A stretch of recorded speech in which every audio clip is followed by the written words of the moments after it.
안녕하세요. 한미토에서 제작하는 5분 여행 맛보기 1편 데스밸리에 대한 설명이 있겠습니다. 데스밸리를 말하자면 기후, 위치 등의 조건으로 인하여 연간 방문객은 그리 많지 않지만 방문한 여행객들이 기대를 하지 않고 방문하였다가 아주 감탄하는 곳으로 제주도의 7배의 크기, 그리고 미국 본토에서 제일 큰 국립공원입니다.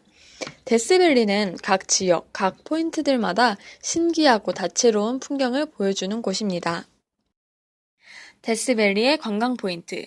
옐로스톤과 요세미티 국립공원을 합친 것보다 큰 국립공원으로 알래스카를 제외한 미국에서 가장 큰 국립공원입니다.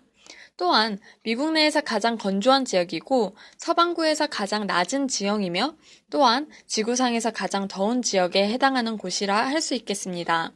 전체 길이의 약 2분의 1에 해당하는 지역이 해수면보다 낮은 지역이고 그 중에서 약 2분의 1은 소금판으로 되어 있는 지형입니다. 또한 데스밸리의 지역 특수성으로 인한 동식물들에 대한 특이성은 절대로 놓치지 말고 같이 이해하셔야 데스밸리를 이해하시는데 한층 도움이 될 것입니다.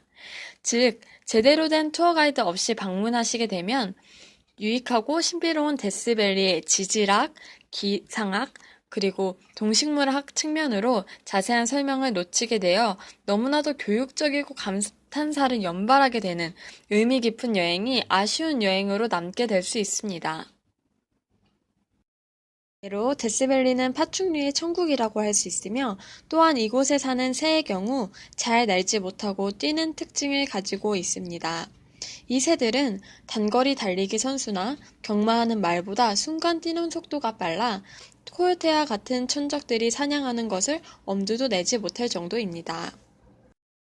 또한 데스밸리에 사는 포유류 중 가장 큰 사막 큰 뿔염소는 멸종위기의 동물로 지정되어 있습니다. 그 이유는 탐험가가 데스밸리에 처음 소개한 버로라는 당나귀를 잃어버려서 야생에 떠돌게 되어 버로가 사막 큰 뿔염소의 생태계 순환을 파괴하였기 때문입니다. 이와 같이 데스밸리의 동식물학은 이곳을 이해하는 데 아주 중요한 요소입니다. 관광시기로는 데스밸리는 연중 무휴로 방문하실 수 있습니다.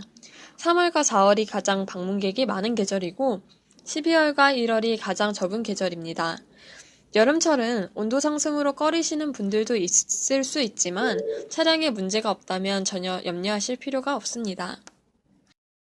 데스밸리의 유래로는 1849년 캘리포니아로 금강을 찾아 이주하던 한 무리가 길을 잘못 들어 이곳에서 죽음의 고비를 맛본 후 간신히 빠져나오며 죽음의 계곡이여 안녕! 이라고 말한 데서 그 이름이 유래되었다고 합니다.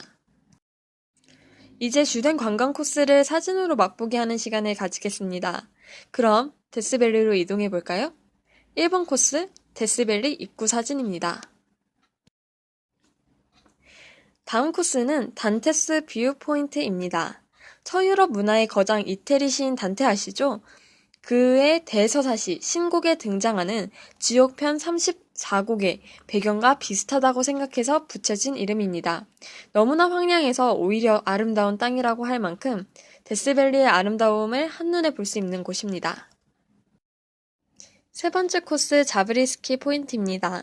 데스밸리의 대표적인 일출 지점을 뽑으라면 단연 자브리스키 포인트라고 할 수 있습니다. 바닐라에서 갈색 톤의 물감을 명도와 채도를 달리해가며 배합해 놓은 듯한 자브리스키 포인트 일대에서 보는 해 뜨는 관광은 지구가 아닌 다른 행성에서 일출을 보는 착각을 불러일으키기도 합니다. 네 번째 코스 퍼니스 크릭입니다. 퍼니스 크릭은 변화무쌍한 데스밸리의 자연 가운데 어쩌면 비교적 사계절을 안정적인 모습으로 보여주는 곳이라고 할 수 있겠습니다.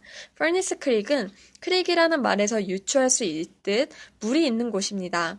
데스밸리에서 드물게 샘이 솟는 오아시스라 아주 오래전에 원주민들이 살았던 곳입니다.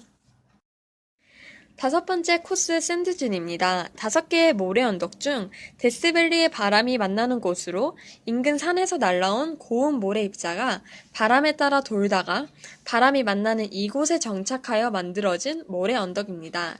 데스밸리에서도 가장 인기 있는 곳은 단연 샌드듄입니다. 여섯 번째 코스 아티스트 팔레트입니다.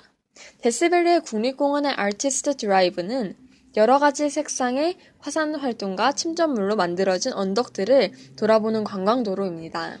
여러 가지 색깔이 나오는 것은 각기 다른 금속 광물이 산화에 의해서 만들어진 것입니다. 7번째 코스, 악마의 골프 코스입니다. 악마의 골프 코스라는 이곳은 저녁이 되어 기온이 떨어지면 수축과 팽창 작용으로 소금 결정체들이 갈라지는 소리가 골프장에서 티샷을 날리는 소리와 같아서 악마가 골프를 친다고 해서 붙여진 이름입니다. 8번째 코스, 배드워터입니다. 금강을 찾아 캘리포니아로 떠났던 무리들이 배드워터를 멀리서 바라보고 계곡인 줄 알고 한 걸음에 달려왔으나 막상 와보니 소금 사막이었다고 배드워터라고 했답니다. 사진으로 데스밸리를 맛보셨는데요. 결론적으로 한 번뿐일지 모르는 이 아름다운 데스밸리 관광의 의미를 깊게 하기 위해서는 전문 가이드의 가이드를 받으면서 데스밸리를 여행하시는 게 가장 효과적으로 관광하는 방법입니다. 저희 현미투어는 체계적인 가이드 교육을 통하여 눈으로 보는 것으로 만족하는 코스와 지질학적인 내용을 숙지하여야 의미 깊은 코스를 명확히 구분하여 가장 이상적인 안내가 될 수 있도록 노력하고 있습니다. 언제나 고객의 입장을 고려하여 최고의 여행을 책임져 드리는 한미투어가 되겠습니다. 감사합니다.